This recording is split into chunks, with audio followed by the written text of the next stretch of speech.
नमस्तेभ्य। पूज्य गुरुदेव श्री के शासन काल में उन्हीं के सानिध्य में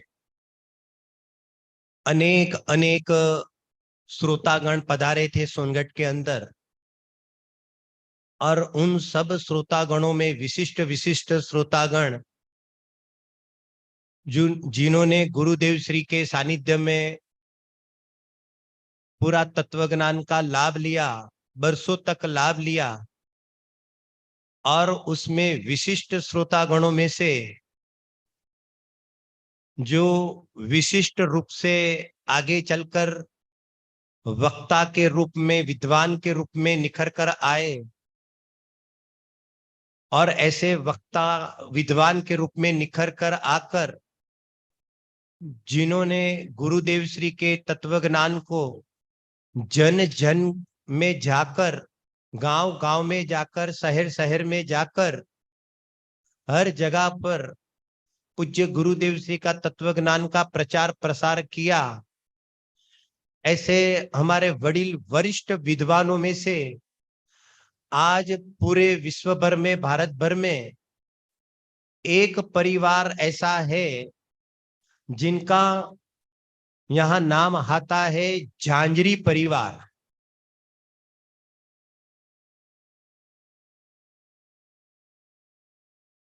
झांझरी परिवार को आज पूरी समाज में कौन नहीं जानती है,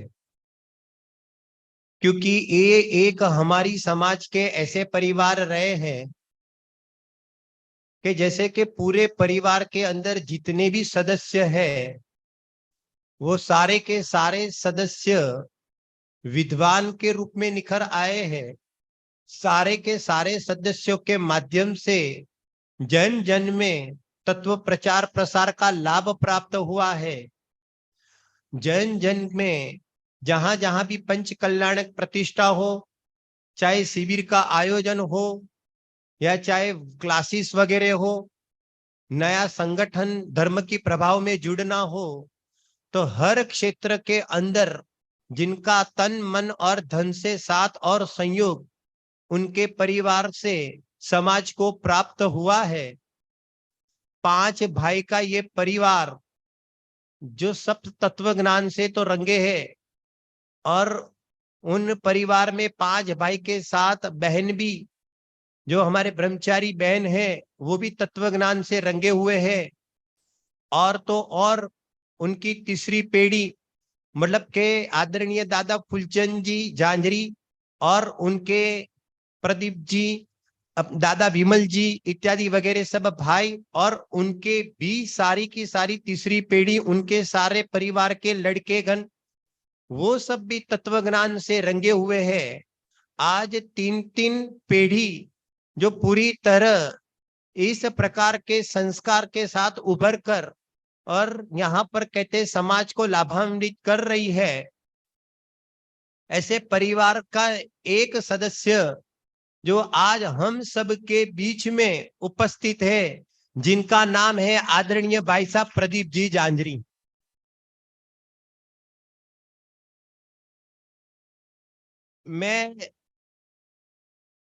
मैंने कल रात को ही सोचा कि क्यों न इस प्रकार का एक प्रोग्राम तत्व चर्चा का इनका इंटरव्यू के माध्यम से बनाया जाए। और इसलिए हिम्मत हुई है मेरी कि मैं कुछ भाग्यशाली भी इस प्रकार से रहा हूं कि आदरणीय पंडित जी भाई साहब का मुझे भी बहुत बहुत अच्छी तरह से तत्वज्ञान का लाभ उनके माध्यम से प्राप्त हुआ है। मैंने आगे भी कहा था कि नवरंगपुरा में जब इंटरव्यू था तब मैंने भाई साहब का भी मैंने नाम लिया था कि हिंदी प्रांत में मुझे विशेष रूप से तत्वज्ञान का लाभ प्राप्त हुआ है, मेरी शंका का समाधान हुआ है। तो सबसे हाईएस्ट अगर शंका का समाधान अगर मुझे प्राप्त हुआ है तो आदरणीय भाई साहब प्रदीप जी झांझरी से हुआ है। बरसों से उनका मुंबई में आना भी रहा है। कई अष्टानिका 10 लक्षण पर अध्यात्म स्टडी सर्कल में और न जाने कहां कहां पर ऐसे ऐसे प्रसंग बने हैं कि लोकल ट्रेनों में भी हमारा साथ में जाना हुआ है, तो वहां भी इतनी भीड़ भाड़ के अंदर भी हमने कोई मतलब के कोई उनका समय खाली नहीं रखने दिया है, इतने प्रश्न पूछे हैं। और तो और पंच कल्याणक जब होते हैं तब पंच कल्याणकों में भी प्रसंग तो होते हैं पंच कल्याणक के मंच पर, लेकिन पंच कल्याण के मंच पर प्रसंग पर चलते चलते पर जब भी बाहर निकल जाते थे तो उनको लेकर मैं मंडप के पीछे बैठ जाता था और उनसे तत्व चर्चा का बहुत बहुत लाभ लेता रहा हूं। और तो और लेकिन अभी अभी कुछ साल पहले ही हम बेंगलोर एयरपोर्ट पर भी मिले, तो बेंगलोर एयरपोर्ट पर भी हमें मतलब कि इस प्रकार से एयरपोर्ट पर भी क्या किया, तो जहां जहां पर भी आदरणीय भाई साहब मिले हैं तब न जाने यहाँ मेरे मन में इतने प्रश्न उत्पन्न हो जाते हैं कि और उन सब का आगम के आलोक में अध्यात्म दृष्टिकोण से और प्रयोजन परक जिस प्रकार से वो समाधान करते हैं, कुछ कुछ यहाँ पर कहते हैं कि समाधान जो होता है कुछ भी मैं समझा हूं तो उनमें उनका एक अच्छा सा योगदान मेरे जीवन में भी देखा गया है। बहुत बारीकी बहुत गहराई अध्ययन पंडित जी का रहा है। खास अभी विशेष रूप से आज आदरणीय शैलेश भाई से भी यही बात हुई कि आदरणीय शैलेश भाई भी मतलब के उस समय तो प्रवचन नहीं करते थे तो भी उनका तलोद जाना होता था, तो उस समय उस प्रकार से तत्व चर्चा का लाभ उनको भी प्राप्त हुआ, मुझे भी लाभ हुआ। आज ऐसा योग बना के उनके सानिध्य में हम तीन एक साथ यहाँ पर खड़े हुए हैं, वो बहुत बहुत हमारे लिए भाग्य की और खुशी की बात है। अब मैं यहाँ से कुछ प्रश्न यहाँ से उनको पूछूंगा तत्व चर्चा के रूप में, और कुछ उनके जीवन की झलक के रूप में भी हम सबको प्रेरणा मिले, इसलिए कुछ व्यक्तिगत प्रश्न भी उनको मैं पूछ सकता हूं। और यहाँ सबसे पहले मैं ये प्रश्न पूछूंगा कि ये हमारी जो समाज है तो वो आप तो हमारी समाज के ही है ऐसे ही हम समझते हैं, और ये बाबू भाई मेहता हमारे उनके सानिध्य की समाज में यहाँ पर आप चैतन्य धाम में पधारे हैं और बरसों से गुजरात समाज को लाभ दिया ही है, तो आज आपको किस प्रकार की फीलिंग्स होती है कि बाबू भाई की समाज इस स्तर पर यहाँ पर तत्व ज्ञान का लाभ ले रही है, तो इस बारे में आप किस प्रकार की अभिव्यक्ति प्रकट करते हैं? बहुत ही आनंददायी भावनाएं मेरे हृदय में उछलती हैं। यहाँ का सारा वातावरण देखकर, यहाँ के मुमुक्षु गणों को देख करके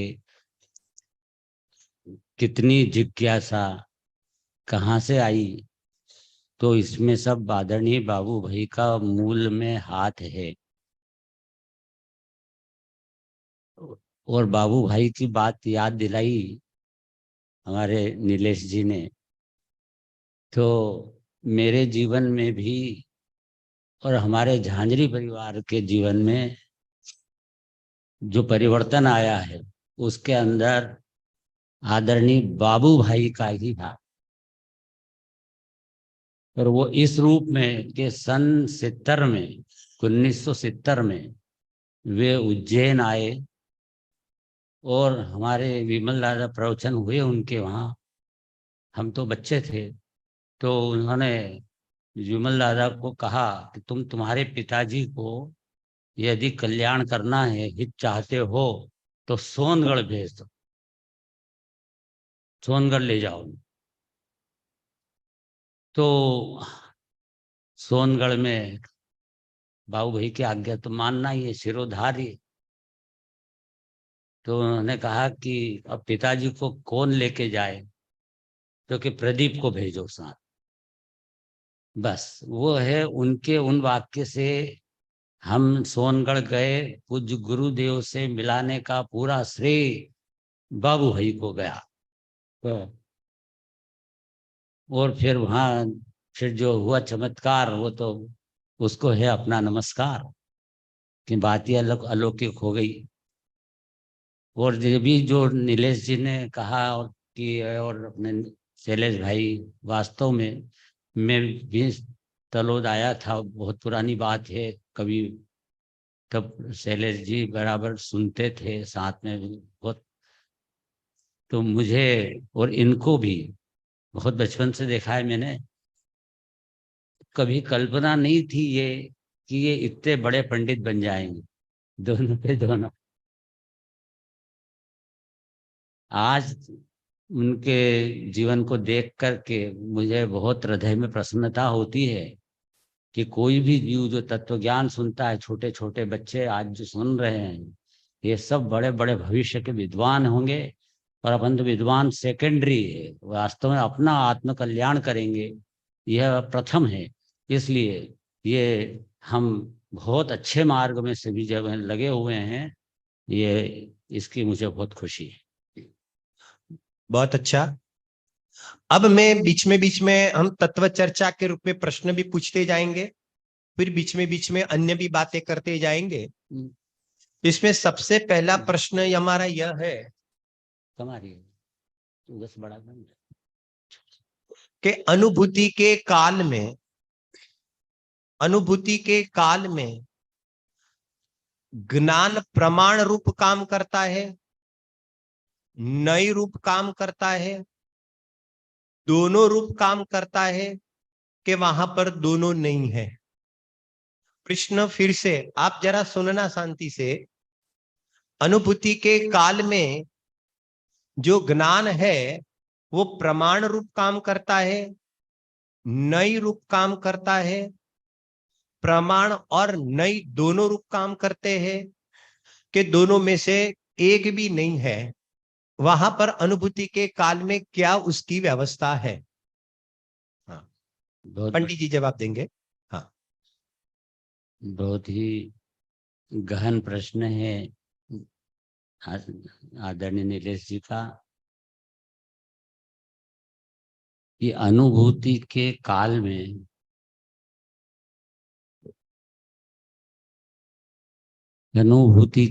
में प्रमाण या परम शुद्ध निश्चय नय, प्रमाण और नए नए में शुद्ध निश्चय नय, बाकी व्यवहार नए तो नहीं रहेंगे, ये तो सब जानते हैं।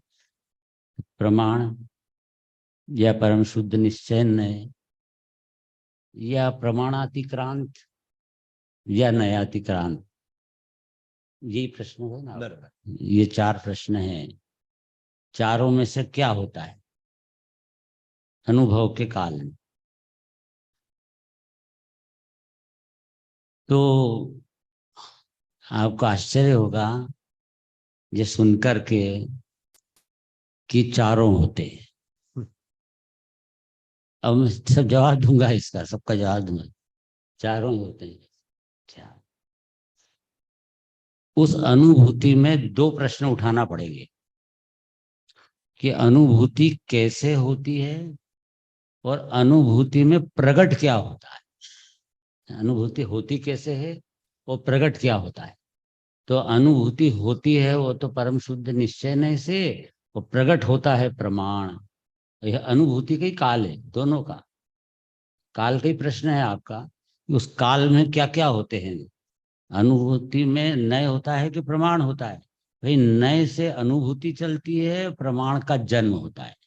तो इसमें निहाल भाई जी सोगानी के द्रव्य दृष्टि प्रकाश में शुरू में तीसरा प्रश्न है ऐसा कि अनुभव के काल में निर्विकल्प होते ही अंदर से एक ऐसा ज्ञान प्रकट होता है, प्रमाण ज्ञान प्रकट होता है, जो दोनों नयों दोनों पलकों को जान लेता है, द्रव्य को और पर्याय को दोनों पलकों को जान लेता है।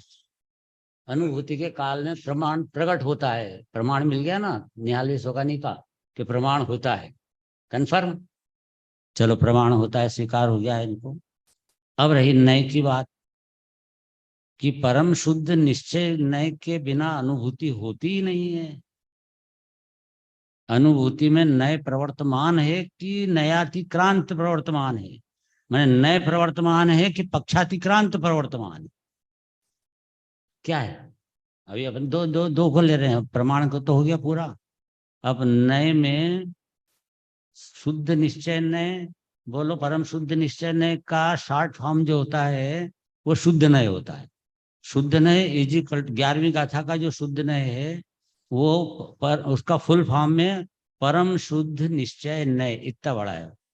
तो परम शुद्ध निश्चय नय वहां पे हो रहा है कि ये 144 जो गाथा चल रही है उसके हिसाब से पक्षातिक्रांत हो रहा है।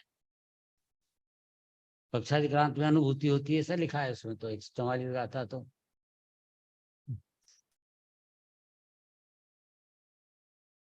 हमने पहले ही बोल दिया कि दोनों होते हैं, सभी बताए, चारों बताए ना, चारों को सिद्ध कर रहे हैं। पहले प्रमाण को सिद्ध कर दिया। प्रमाण प्रकट होता है भाई, प्रकट। प्रमाण से अनुभूति नहीं होती, प्रमाण प्रकट होता है, अनुभूति तो नय करता है। पर कि शुद्ध द्रव्य अपन पर्याय को गौण करते हैं, त्रिकाली द्रव्य ध्रुव को मुख्य करते हैं, तब उसमें उपयोग ध्रुव पर लक्ष्य जाते ही जो ध्रुव को जाना गया, तो ध्रुव को जानना ये शुद्ध नय कहलाता है। ये ज्ञान वो ध्रुव को जान रहा है, इक्वल टू शुद्ध नय से प्रवर्तमान है। ज्ञान शुद्ध नय से प्रवर्तमान। अब ये जो शुद्ध नय से प्रवर्तमान है ज्ञान, उस काल में पक्षातिक्रांत कहाँ हुआ? शुद्ध नय हुआ ना, शुद्ध नय हुआ ना। तो शुद्ध नय चलता है क्या कि नय का नय खत्म हो जाते हैं? पक्षातिक्रांत में तो नए नष्ट हो जाते हैं, निश्चय नए भी नहीं रहता है ना। अभी तो कह रहे हैं कि शुद्ध नए प्रवर्तमान है, मतलब जब जब, और इसके लिए गाथा है, निश्चय नयाश्रित मुनिवरो प्राप्ति करे निर्वाण की। अर्थात निश्चय नय का आश्रय रहता है और वो चलता रहता है। किसमें? 7वें गुण स्थान में भी, 8वें में भी, 9वें में भी, सब में। मैंने वो शुद्ध निश्चय नए प्रवर्तमान बोल रहे हैं ना, नयाश्रित मुनिवरो निर्वाण की प्राप्ति करेंगे। तो इसका मतलब है कि वहां पर शुद्ध नय चलता ही रहता है, नय खत्म नहीं होता है। शुद्ध निश्चय नहीं चल रहा है अनुभूति में। अर्थात जो शुद्ध जाने आत्म ने, शुद्ध आत्मा जो मेल वे, तो वह जो शुद्ध को जानता रहता है, लक्ष्य शुद्ध द्रव्य त्रिकाली ध्रुव पर जाता है, तो पर्याय में शुद्धता प्रसरती रहती, प्रकट होती रहती है। शुद्ध के आश्रय से शुद्धता पर्याय में आती रहती है, और अशुद्धता का आश्रय लेगा तो अशुद्धता पर्याय में चलती रहेगी। इसलिए शुद्ध नए प्रवर्तमान है। तो कोई कहेगा कि नए तो विकल्प रूप है, नए तो विकल्प रूप है, विकल्प तो सब खत्म होना चाहिए। नए तो सभी विकल्प जितने नए हैं, श्रुत विकल्पा नया, नए तो विकल्प रूप ही होते हैं। तब इसका उत्तर एक पंचाध्यायी में मिला, पंचाध्यायी में, कि जो नए हैं वो सब विकल्प रूप हैं, पर उन सब अनंत नयों में एक जो ये परम शुद्ध निश्चय नय है, यह निर्विकल्प रूप है। इसलिए ये नय को नयाधिराज कहा, शुद्ध नय को नयाधिराज कहा, क्योंकि ये निर्विकल्प रूप, विकल्प नहीं होए, उपयोग ज्ञायक पे लगा है, विकल्प नहीं कर रहा है कि मैं ज्ञायक हूं, मैं ज्ञायक हूं, ऐसा विकल्प नहीं कर रहा, और ज्ञायक पे उपयोग लगा हुआ है, और उसको ही परम शुद्ध निश्चय नय कहा है, निर्विकल्प नय, ये निर्विकल्प नय। इसलिए परम शुद्ध निश्चय नय प्रवर्तमान। तो ये दो हो गए, प्रमाण भी है और परम शुद्ध निश्चय नय भी है, दो तो हो गए। अब पक्षातिक्रांत, तो पक्षातिक्रांत में दो पक्षों का अतिक्रांत करना है, दो का, किस किस का? प्रमाण का पक्ष और नय का पक्ष। तो प्रमाण का पक्ष तो पहले ही छूट जाता है, क्योंकि प्रमाण व्यवहार बन जाता है, और व्यवहार का आश्रय छोड़कर निश्चय नय प्रकट होता है ना। जिसका आश्रय छोड़ना है वो व्यवहार हो जाता है। तो प्रमाण ज्ञान जो है वो उसका हमको आश्रय नहीं करना है, इसलिए उसको पहले बनाओ व्यवहार, व्यवहार के खाते में डाल दो, अर्थात हुई प्रमाण के विकल्प छूट गए सब। तो प्रमाणातिक्रांत तो हो ही गया, प्रमाण के कोई विकल्प तो रहते ही नहीं है। ज्ञान द्रव्य को भी जाने, पर्याय को भी जाने, दोनों को जानता है, उस ज्ञान को प्रमाण ज्ञान कहते हैं। तो अनुभूति के काल में द्रव्य भी जानने में आ रहा है, त्रिकाली ध्रुव, त्रिकाली ध्रुव जानने में आ रहा है ना, क्योंकि लक्ष्य ही वहां पे शुद्ध नय के द्वारा, शुद्ध नय के द्वारा, तो ध्रुव जानने में, द्रव्य जानने में आ रहा है। और पर्याय में अतीन्द्रिय आनंद आ रहा है, वो आनंद जानने में आ रहा है कि नहीं आ रहा है? अगर वो द्रव्य पे लक्ष्य है और हमको पर्याय को नहीं जानना है, तो द्रव्य पे लक्ष्य है, ये बात सही है कि द्रव्य पे लक्ष्य है, पर पर्याय अगर जानने में न आए, आनंद जानने में न आवे, तो ऐसे नए आत्मा की अनुभूति करने से फायदा क्या, जिसमें आनंद नहीं आए? तो उस समय आनंद तो आता भी रहना चाहिए, और आनंद ज्ञान में रहना जरूरी है, तभी तो मालूम पड़ेगा कि मेरे को आनंद आ रहा है। आनंद के खुमारी कब आएगी, आनंद का भोग कब होगा, कि वो जानने में आवे, पता लगे। पता ही नहीं लगे तो फिर क्या आनंद आया? तो इसका अर्थ है कि द्रव्य पे लक्ष्य, ज्ञान द्रव्य को भी जान रहा है और पर्याय को भी जान रहा है, आनंद रूप पर्याय को जान रहा है ना, अतीन्द्रिय आनंद को। तो यहाँ जान रहा है, तब द्रव्य को जान रहा है, वो तो नए से जान रहा है, मतलब पर्याय को गौण कर रखा है, आनंद को भी गौण कर रखा है, इसलिए मुख्य करके जान रहा है, इसलिए तो वो नए बना हुआ है।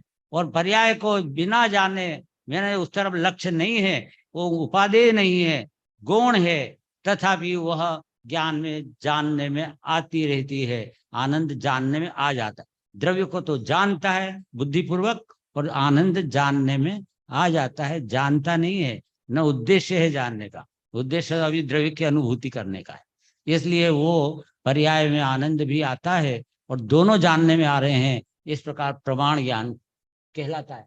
और दोनों जाने, द्रव्य भी जानने में आवे, पर्याय भी जानने में आवे, इजिकल टू प्रमाण ज्ञान। दोनों प्रमाण ज्ञान प्रवर्त रहा है, ध्रुव भी जानने में आ रहा है, आनंद भी जानने में आ रहा है, इसका मतलब प्रमाण ज्ञान चल रहा है।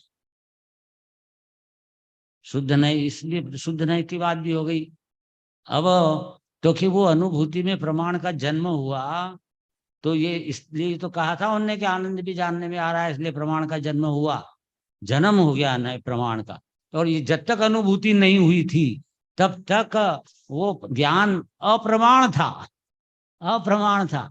वो ज्ञान की प्रमाणिकता ही अनुभूति से हुई, अर्थात शुद्ध नए से वो ज्ञान प्रमाण हुआ, और नए से प्रमाण हो रहा है, जबकि नए प्रमाण के अंश होते हैं, और वो अंश जो सही हुआ, वहीं पर ज्ञान नया जन्मा, प्रमाण ज्ञान का जन्म हुआ। ये अलग अलौकिक बात है प्रमाण ज्ञान की, भाव प्रमाण की बात है। तो दूसरे, इसके अलावा इसके बाद में पक्षातिक्रांत की बात करो, तो कि ये जो परम शुद्ध निश्चय नय है, उसका कि मैं त्रिकाली ध्रुव हूँ, अखंड हूँ, अभेद हूँ, ऐसी सत्ता को जानता हुआ प्रवर्तता है, परम शुद्ध निश्चय नहीं है। लेकिन वो जो मैं जो शुद्ध हूँ, बुद्ध हूँ, ऐसे विकल्प वो नहीं करता। वो जब द्रव्य पे लक्ष्य जाता है तो ये विकल्प छूट जाते हैं। कौन से, किसके विकल्प? शुद्ध निश्चय नहीं के विकल्प। शुद्ध निश्चय नहीं के विकल्प में यही है कि मैं द्रव्य ध्रुव हूँ, भगवान हूँ, ये भगवान हूँ, अभेद हूँ, अखंड हूँ, अनादि अनंत हूँ।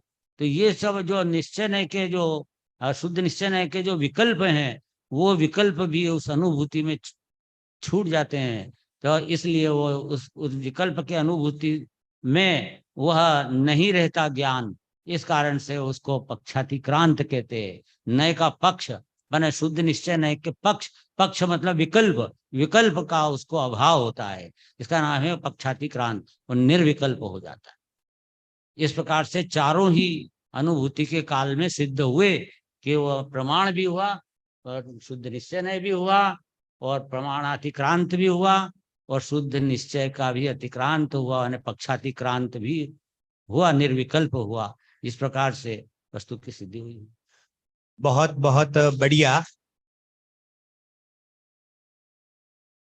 ऐसे गंभीर मतलब के जो खुलासा उन्होंने बताया कि अनुभूति के काल में हकीकत में विकल्प नहीं रहते हैं, इसलिए वो नई पक्षातिक्रांत और प्रमाणातिक्रांत की दशा बन जाती है, और वो अनुभूति के काल में द्रव्य पर्याय स्वरूप पूरे पदार्थ को जानता है, इसलिए प्रमाण भी सिद्ध हो गया, और स्वभाव की दृष्टि है, त्रिकाली ध्रुव की दृष्टि है, उस अपेक्षा से वहां शुद्ध नहीं भी सिद्ध हो जाता है।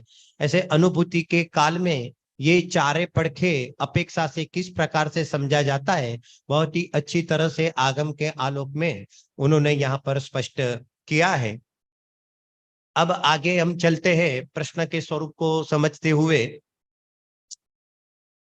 हम सबको जानते हैं कि हमारे प्रदीप जी है, पंडित जी, हमारे आदरणीय पदवान पंडित जी, वो उनकी जो पहचान भी स्वपर प्रकाशक जैसी है।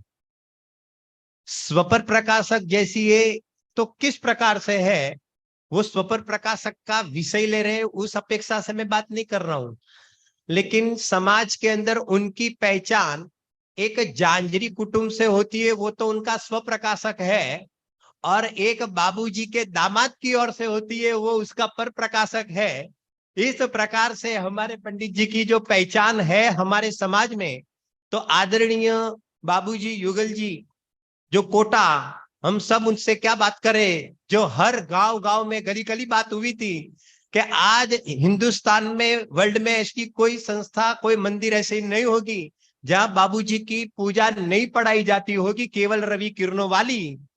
ऐसे बाबूजी का हम आपको ये प्रश्न पूछते हैं कि आप तो उनके दामाद बन गए, और हमें तो पता ही था कि बाबूजी के पास बहुत सारा वैभव था, और दामाद के रूप में आपने उस वैभव को भी पूरा लूटा है, और लूट कर आपने लिया है बाबूजी के पास से। आप समझ गए होंगे मैं कौन से वैभव की बात कर रहा हूं। आप इतने भाग्यशाली दामाद बने हैं कि बाबूजी की इस प्रकार की ज्ञान की निधि या भी आपको इतने सालों के परिचय में आपको प्राप्त हुई है। तो हमें, हमारी समाज, उन बाबूजी के बारे में भी दो शब्द हम आपके मुंह से, उनका जीवन, अंतरंग जीवन, बहिरंग जीवन, यहाँ पर देव शास्त्र गुरु के प्रति उनका एक समर्पणता, पूज्य गुरुदेव श्री के प्रति उनकी समर्पणता, तो इस किस प्रकार से बाबूजी की रही है, तो आपको निवेदन करता हूं कि इसके बारे में भी आप जरूर प्रकाश डालेंगे।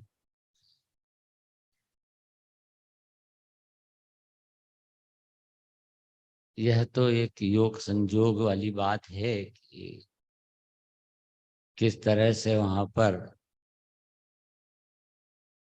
मेरा इस तरह का बनाव बना कि वे मेरे ससुर जी बन गए।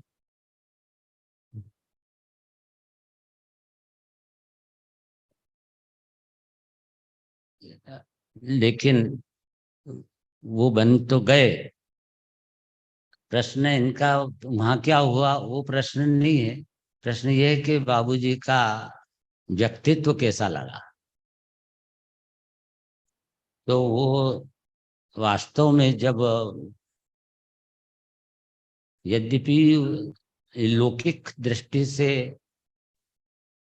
जो उसकी जवाई है, तो उसको किस तरह से उनको पेश आना चाहिए सारे परिवार को, वो तो वो योग्यता भी उनमें गजब की थी। मतलब जो सम्मान वगैरह जो दिया जाता है जवाई को, वो उस तरह मेरे को बड़ी शर्म आती थी। बाबूजी मेरे को इस प्रकार से करते, मैंने कहा बाबूजी आप मुझे अपना, आपका पुत्र हूं मैं, वो ऐसा समझिए, वैसा इस तरह से मत चलिए। तो वो सब उनका जीवन देख कर के बड़ा आश्चर्य था। महागंभीर और तत्व ज्ञान से भरे हुए बिल्कुल अच्छी तरह से, और तत्व की श्रद्धा देखो तो ऐसी अटूट, और सत्य का पक्ष अद्भुत। जरा सा भी डामाडोल नहीं समाज में किए है कि उसको बुरा लग जाएगा, किसी को ये बोलेंगे तो बुरा लग जाएगा, कुछ नहीं, यथार्थ सच्ची बात कह देना है, चाहे वो कहीं की बात हो, अपने घर की बात हो, अपने पंडित जी हो, आसपास के बड़े पंडित जी हो, कोई भी हो, हट से उनको जो बात नहीं जमती क्लियर स्पष्ट कह देते थे। अब वो जो शाकाहार रथ प्रवर्तन हुआ, तो शाकाहार पे तो उन्होंने, बाबूजी ने कहा कि भाई जैन है अपन, तो शाकाहार रथ का अपने को नहीं प्रवर्तन करना चाहिए। शाकाहार में तो जो जनता है वो शाकाहार में आलू, कांदा, प्याज, लहसुन, गाजर, मूली सब मानती। और उसके साथ अंडा भी शाकाहार में मान लेते हैं लोग। तो तुम शाकाहार में हुआ क्या, वहां ऐसा कहने जाओगे क्या क्या तुम ये मांस मत खाओ लेकिन आलू खा लो, ऐसा तो नहीं कह सकते। और शाकाहार में जो भी कहोगे कि सब्जियां खाओ, तो वो तो बहुत ज्यादा दोषयुक्त होती है। अपने यहाँ पे तो अपन अष्टमी चौदस को हरी खाते नहीं है। क्यों नहीं खाते हैं? क्यों? क्योंकि नहीं खाना चाहिए। वो होते हैं, हिंसा तो ही उसमें। भाई वो एक साधारण वनस्पति नहीं हो, प्रत्येक वनस्पति हो, तो प्रत्येक वनस्पति में भी अनंत जीव होते हैं। इसलिए वो उसको तो छोड़ने की बात रही नहीं चाहिए कि उसको अपन प्रचार करेंगे कि आपने उज्जैन धर्म की इस सीट पे से। हम्म, किसी को बुरा नहीं लगता था बाबूजी की बात का, सबने माना। जयपुर से भी प्रवर्तन हुआ था तो फिर जयपुर में भी सबने माना, मान ली बात, और फिर वो बंद भी कर दिया। कोई बात नहीं, क्योंकि एक वरिष्ठ है अपने यहाँ के समाज में बाबूजी। तो इनका इनका सब सारी समाज में कंट्रोल रहना चाहिए, उनका अनुशासन रहना चाहिए, तब तो जाकर टिकेगा। सब अपनी अपनी चलाएंगे तो कैसे अपना अपना जो मिशन है वो किस तरह से आगे कार्य कर पाएगा। इसलिए कोई भी वरिष्ठ अपने सिर पे रहना चाहिए, जिसके कि अपन आज्ञा मान करके भी काम कर सकते। ऐसा अपने को बनाव बनाना चाहिए। ऐसा नहीं होना चाहिए कि हम क्यों सुने किसी की, हमको जो जचेगा वो करेंगे। ये दृष्टिकोण गलत होता है। ठीक है, तो फिर भी बाबूजी के बारे में उनके जो निश्चय की बात, उनके व्यवहार की बात, और उनके चरित्र की बात, जो जीवन के अंदर प्रयोग आता था, चरणान योग जो उनके जीवन में था, वो भी कोई अलौकिक था। उनका खान पान देखो, उनके घर में टीवी नहीं आया। टीवी नहीं आया कब से? उनके बचपन से, तो पहले से जब से भी टीवी शुरू हुआ, नहीं आया तो नहीं आया। बहुएं आई, वहां पे बहू आई, चेन्नई की बहू, तो भी पहले कह दिया कि हमारे घर में टीवी नहीं रहेगा। तो भैया वो लड़कियां जो है वो सब, टीवी नहीं मिलेगा तो हम क्या करेंगे, क्या नहीं, कैसे जाएंगे हमारे? तो कितनी लड़कियां छूट छोड़ दी। ऐसा है ना कि नहीं हमारे यहाँ तो नहीं होगा, टीवी नहीं चलेगा। और आज तक भी टीवी बराबर उनके घर में नहीं है, इस नए इस जमाने में भी। वो तो कहते थे कि माचिस आग आग काढ़ी लगा दो। उनके व्यवहार के ऊपर प्रवचन अपन ने सब सुने। ये व्यवहार की बात चल रही है, व्यवहार की चल रही। मैं उनके जैसे जयपुर के शिविर पूरा करके आता था मैं, तो कोटा आता था, बीच में आता है कोटा। जयपुर से उज्जैन जाते हैं तो बीच में कोटा आता है। तो हम बाबूजी से मिलने के लिए रुकते थे हमेशा ही, अर्चना और मैं दोनों। पहले वहाँ अभी उसका भी पीहर है तो रुकना चाहिए, तो रुक जाते थे। तो वहाँ पे बाबूजी के साथ चर्चा करते, तो रात को 12 बजे 1 बजे तक, और सूक्ष्म से सूक्ष्म चर्चाएं। और वो कहते कंवर साहब आप आते हो तो ये जो है अपने मेरे सब साहित्य खुल जाते हैं, क्योंकि चर्चा चलती है ना पॉइंट सूक्ष्म। तो देखो वहां लिखा है, वहां लिखा है, ये ग्रंथ खोल खोल के और चर्चा करना पड़ती। ऐसे इतने बारीकी में चले जाते थे हम। तो इस प्रकार से मेरे को भी खूब लाभ उनसे इस अध्यात्म का मिला है, अद्भुत लाभ मिला है। और वे, और बाकी तो सब, वो जब सोनगढ़ गए पहली बार वहां पे, तो सोनगढ़ में जब जब भी पहली बार गए थे, जब यह तो बहुत पुरानी बात है, शादी की भी बहुत पहले की बात ही हो, तो वहां जैसे ही गुरुदेव की वाणी सुनी, तो उन्होंने कहा कि मेरे सारे उल्टे घड़े सीधे हो गए। सारे उल्टे घड़े सीधे, सारी निमित्ताधीन दृष्टि खत्म होकर के उपादानाधीन दृष्टि बन गई। और वही उनको इतना प्रभाव हुआ कि ज्ञान पहले से था, क्योंकि वो प्रवचन करती थी। सोनगढ़ नहीं गए उसके पहले से वहां पे जयपुर कोटा में प्रवचन करते थे।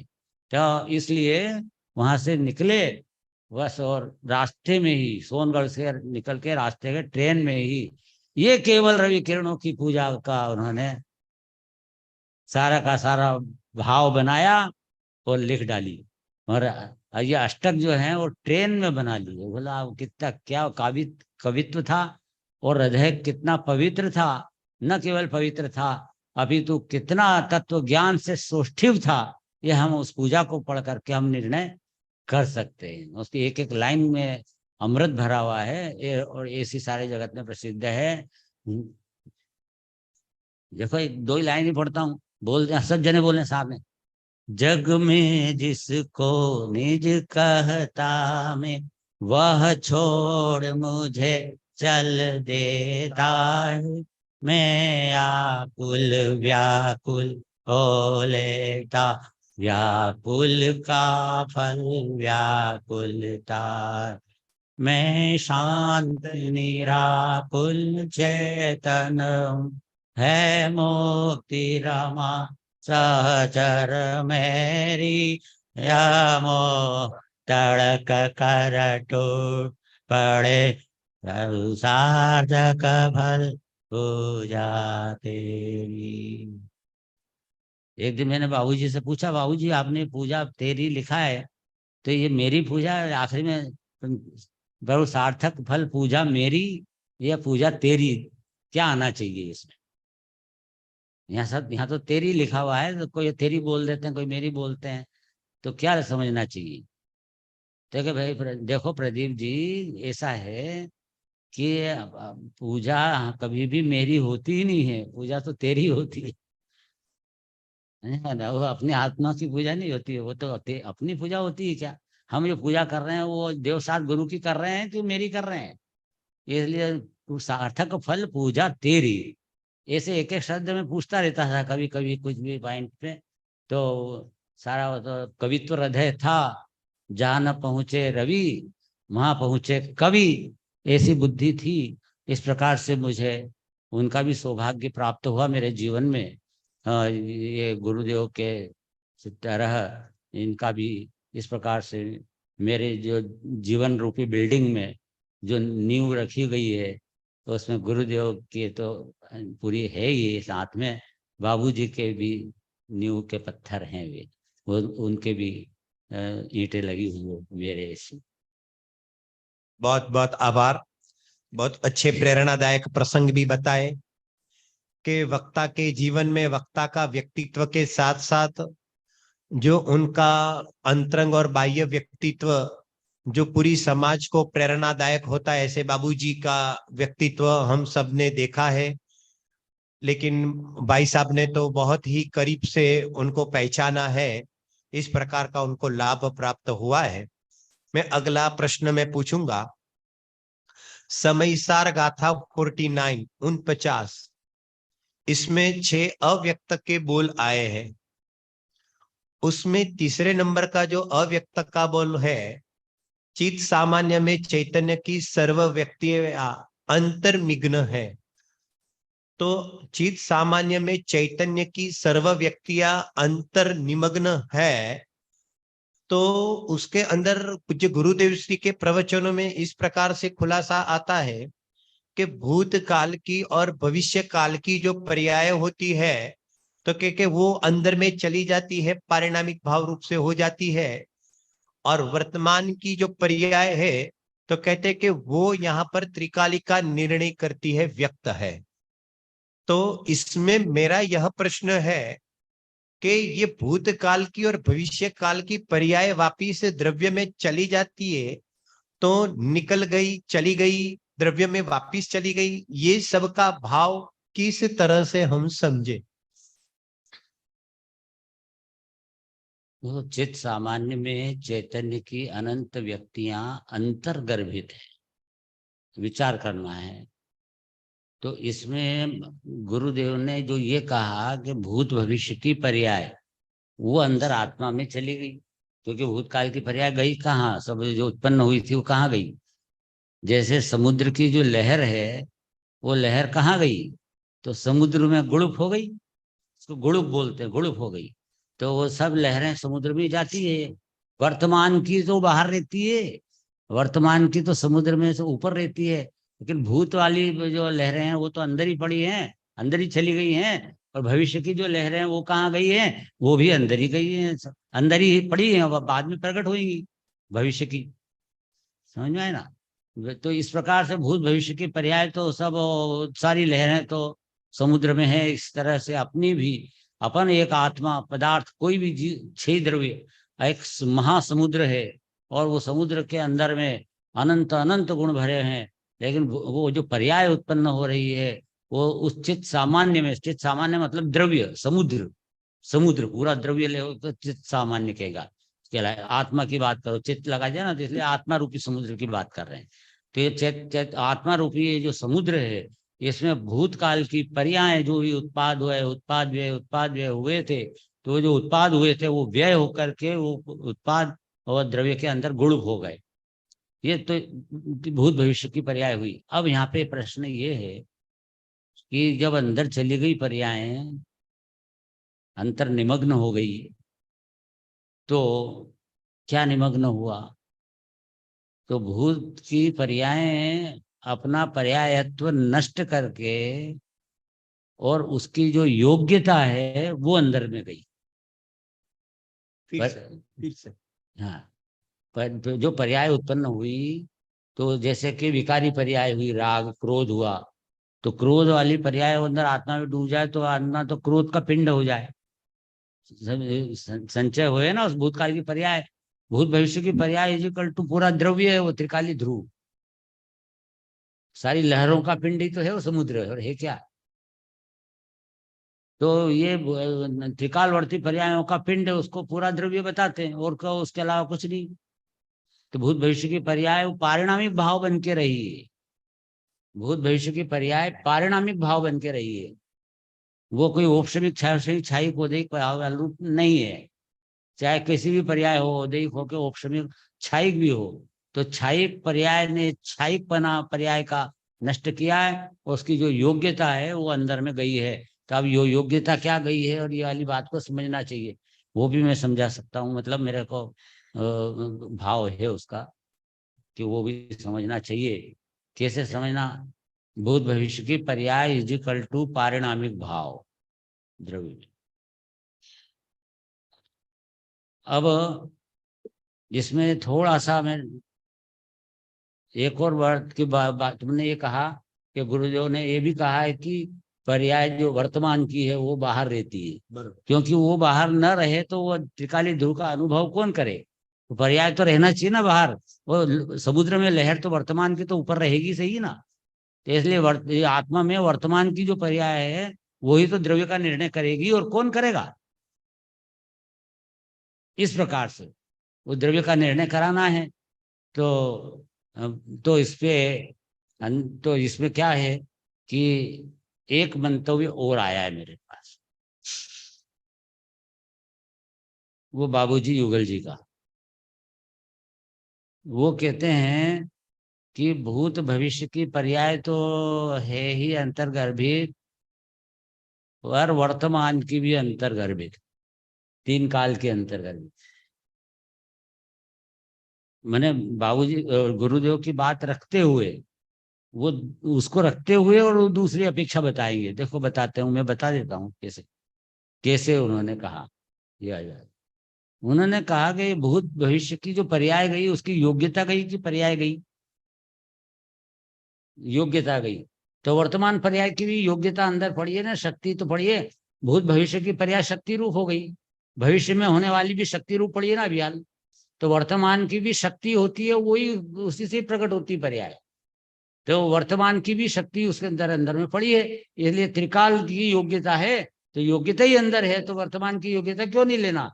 वर्तमान की शक्ति भी ले उसमें। इस प्रकार से वो तीनों काल की वह अंतर्गर्भित उसको सिद्ध किया है ऐसा। ठीक है, है कि नहीं? बैठिए। और फिर अब वो गुरुदेव ने जो कहा कि दो दो की लेना है, भविष्य की नहीं, उसका क्या लेना अर्थ?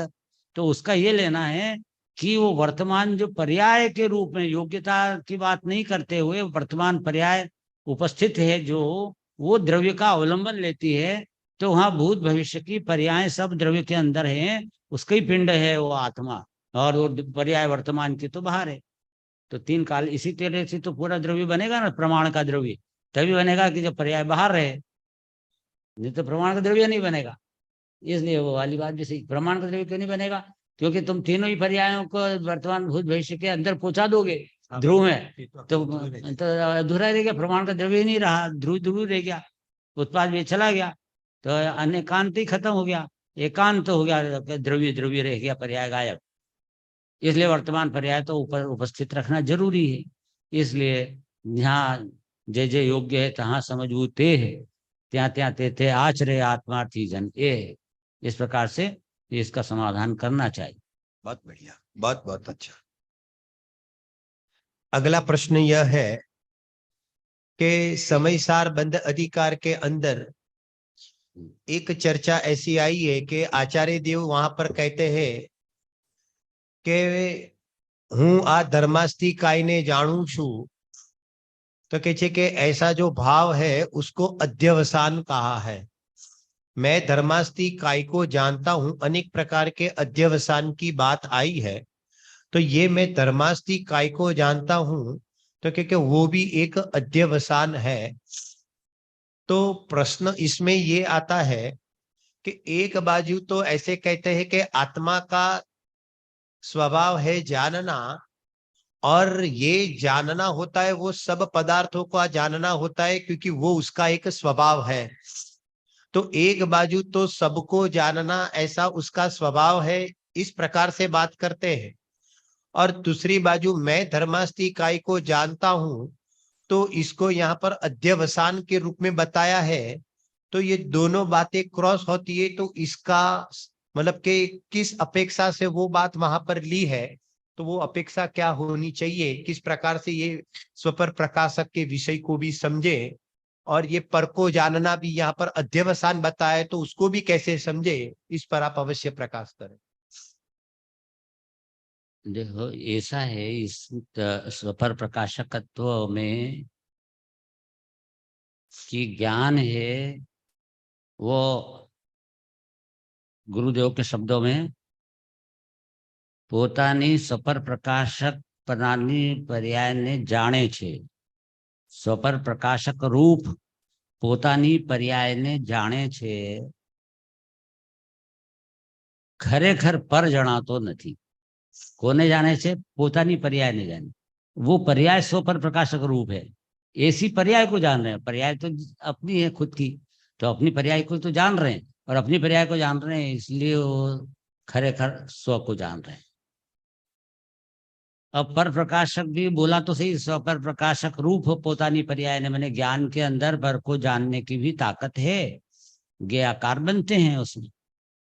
तो हमारे नीलेश जी का कहना है कि वो धर्मास्तिकाय को मैं जानता हूं, ये अध्यवसान है, ऐसा लिखा शास्त्र में। तो जो पर को जानता है, पर को जानना दोष है कि गुण है? पर को जानना दोष है कि गुण है? तो स्वभाव है। दर्पण के अंदर कोई भी पदार्थ झलकेगा तो दर्पण की क्वालिटी है कि डिसक्वालिटी है? वो तो क्वालिटी है ना भैया, कि दर्पण में कुछ भी झलकता है तो दर्पण अच्छा है, तभी जाकर के उसमें झलक रहा है। ऐसे अपने ज्ञान में कोई गे बनते हैं, भिन्न पदार्थ अपने ज्ञान दर्पण में जानने में आते हैं, तो ये तुम्हारी क्वालिटी। फिर अध्यवसान क्यों बोला? क्वालिटी है तो फिर क्वालिटी बताओ। अध्यवसान तो भ्रम को कहते हैं, उल्टा जान रहा है उसको, ऐसा अध्यवसान है वो। धर्मास्तिकाय को मैं जानता हूं, भाई जो ज्ञान के अंदर धर्मास्तिकाय का मतलब है, धर्मास्तिकाय नहीं, धर्मास्तिकाय आदि में कोई भी पदार्थ, धर्म द्रव्य, जीव द्रव्य, पुद्गल द्रव्य, आकाश द्रव्य, काल द्रव्य, कोई भी ज्ञान में वो विषय बनाता है, ज्ञेय बनाता है, तब वहां पर उस ज्ञान में वो ये समझता है कि मेरे को यह विषय ज्ञान में है, मतलब कि ज्ञेय को ज्ञान में स्थापित करता है, मानता है, इसलिए उसको अध्यवसान कहा। माने आकाश मेरे अंदर में है, धर्मास्तिकाय द्रव्य वो मेरे अंदर में, उसका विकल्प, वो विकल्प मेरे ज्ञान में है, ज्ञान में विकल्प घुस गया, ऐसा अनुभव कर रहा है, उसको अध्यवसान कहा। देखो इसमें ऐसा है, ऐसा अध्यवसान है वो क्या कि विकल्प तो बहुत है ही अंदर की बात, बाकी बाहर के पदार्थ भी सारे के सारे ये जो ज्ञान के अंदर विषय बनते हैं, तो इसको ऐसा लगता है कि जैसे मैं अभी हाल किसको देख रहा हूँ, अपनी सभा में मैं किसको देख रहा हूँ, क्योंकि मेरे को पंडित जी जानने में आ रहे हैं, शैलेश जी, नीलेश जी, ये गे बन रहे हैं, देखो मेरे ज्ञान में देखो, ये इधर देखा, ये ज्ञान के अंदर ऐसा कैसा, ये कहाँ दिख रहे हैं, ये बाहर दिख रहे हैं कि अंदर दिख रहे हैं, ये बाहर दिख रहे हैं कि अंदर दिख रहे हैं, अंदर दिख रहे हैं कि बाहर दिख रहे हैं, अंदर ही दिख रहे हैं ये कि बाहर ये हैं, मैं बाहर तो दिख रहे हैं, वो अंदर थोड़ी पूछ गए, लेकिन ये बाहर है ऐसा दिख कहाँ रहा है, अंदर, तो ये अंदर देख रहे हैं मेरे को, सब ये सीन पूरा का पूरा यहाँ का सब जीव भव्य जीव ज्ञान में दिख रहे हैं। अब मैं ये मानूं कि ये भव्य जीव मेरे ज्ञान में है, तो ये अध्यवसान, और ये निश्चित बात है कि जब तक मिथ्यात्व रहता है, उस ज्ञान के अंदर दिखते हुए पर प्रकाशक पर पदार्थों को वह निश्चित ये मानता है कि ये पदार्थ मेरे अंदर में है, मैं इस ये पदार्थ है। देखो मेरे को यहाँ सामने कार खड़ी है, अब इसको कहाँ दिख रही कार, ज्ञान में, ज्ञान में पर प्रकाशक में कार जैसा आकार बना ना अंदर में, दिख तो वो ही रही है अंदर ज्ञान की पर्याय, और वो क्या समझ रहा है, ये कार खड़ी है, उस ज्ञान की पर्याय को देख के क्या बोलता है, कार खड़ी, देखो ये कार खड़ी, कार खड़ी, तो वो ज्ञान की पर्याय में कार देख रहा है, कार बैठी है, मतलब पदार्थ है, वो ऐसा देख रहा है, बाहर की कार ये मेरे ज्ञान में है, मेरे को कार दिख रही है, ये मेरे को रोटी दिख रही है, मेरे को मम्मी दिख रही है, मेरे को पापा दिख रहे हैं, ये ज्ञान के अंदर दिख रहे हैं।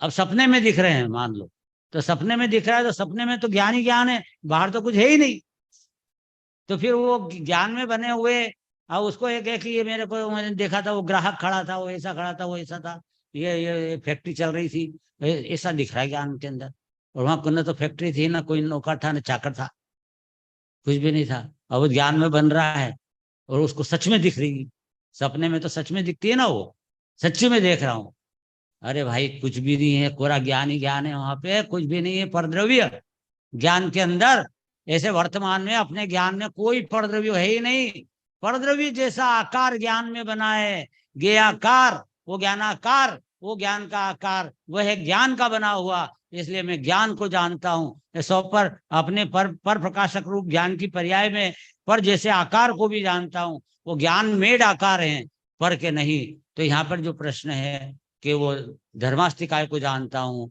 वो पर ज्ञान में है, धर्म अस्तिकाय मेरे ज्ञान में है, ऐसा जानना उसका अध्यवसान है। बहुत बहुत अच्छा, बहुत अच्छा। अब यहाँ पर और भी प्रश्न है। कल जिस प्रकार से समय की व्यवस्था होगी, इस प्रकार से हम तत्व चर्चा करेंगे। आदरणीय पंडित जी ने हमें इस प्रकार का हमें तत्व चर्चा का लाभ हमें प्राप्त किया है।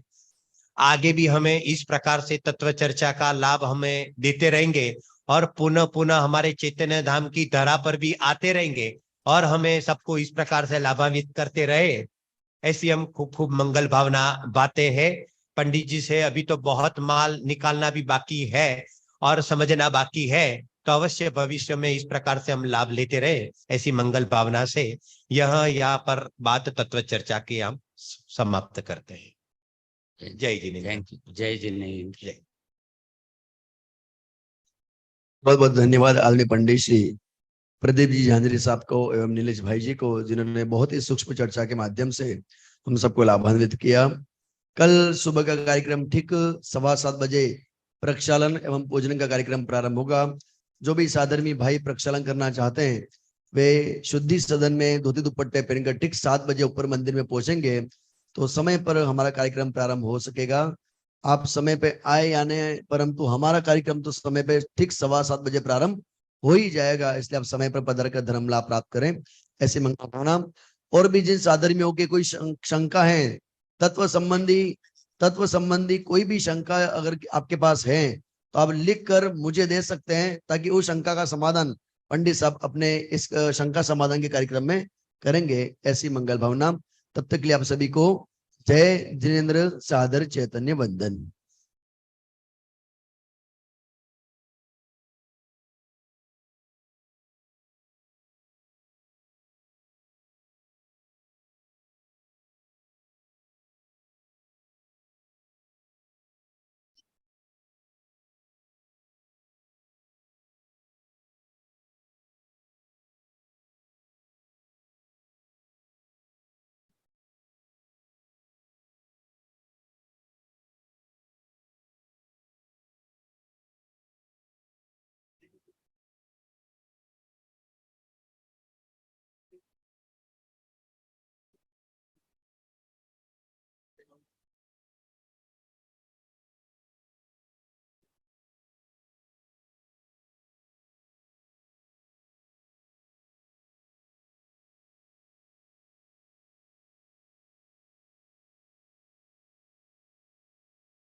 हमारे शाहगढ़ के कर्मचारी जल्दी यहाँ पर आ जाएं, ये व्यवस्था पूरी यहाँ पे बना लें।